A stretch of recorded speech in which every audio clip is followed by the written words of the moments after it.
मां उम्मीद थी करां त तव्हां सभु ख़ुशि हूंदा, ख़ैर सां हूंदा।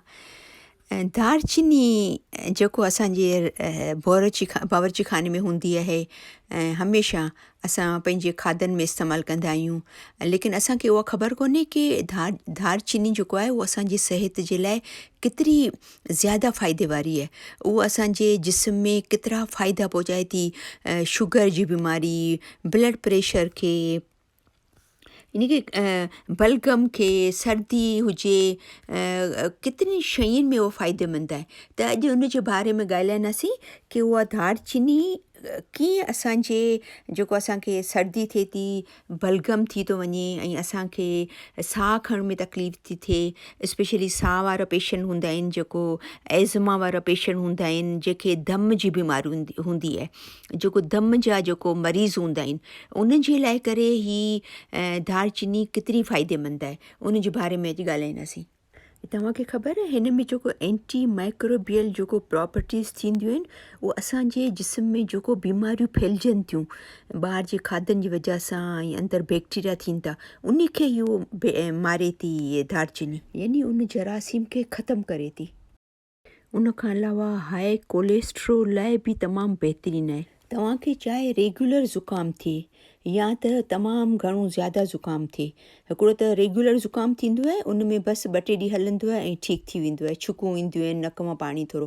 हिकिड़ो उहो ज़ुकाम थींदो आहे जंहिंमें बलगम जमा थी वेंदो आहे, जंहिंमें छाती में तकलीफ़ थींदी आहे, असांजे सीने में, असांजे गले में तकलीफ़ थींदी आहे, मथो ॾुखंदो आहे, कननि में कन असांजा ॾुखंदा आहिनि, खंघि थींदी आहे।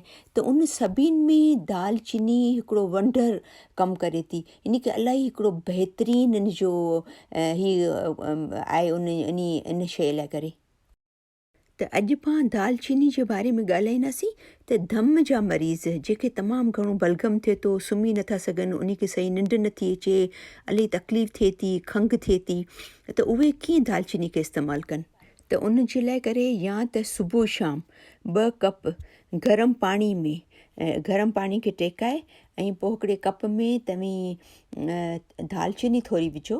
अगरि तव्हां वटि पीसल दालचीनी आहे, अगरि न आहे त दालचीनी खे टहिकाए लाहियो, ऐं अगरि पीसल आहे त पीसल दालचीनी ऐं थोरी माखी, इन खे मिक्स करे सुबुह शाम हिकिड़ो कप सुबुह हिकिड़ो शाम, ऐं या त पोइ थोरी पीसल माखी मुंहं में विझी ऐं पोइ मथां पाणी पी वञो या ईअं ई खाई वञो।